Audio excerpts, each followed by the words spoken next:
Aí, gente, mais um vídeo aí do canal Wally System Refrigeração, diretamente aqui de Paracuru, para vocês aí, ó. Mais um serviço aí, o compressor foi embora, queimou. Geralmente isso acontece por causa da bobina.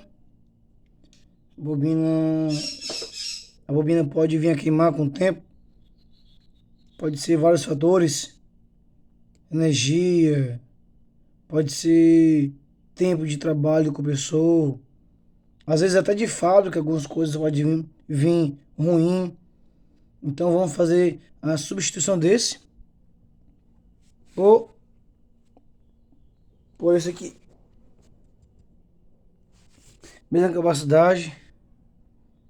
E vamos ver no que dá.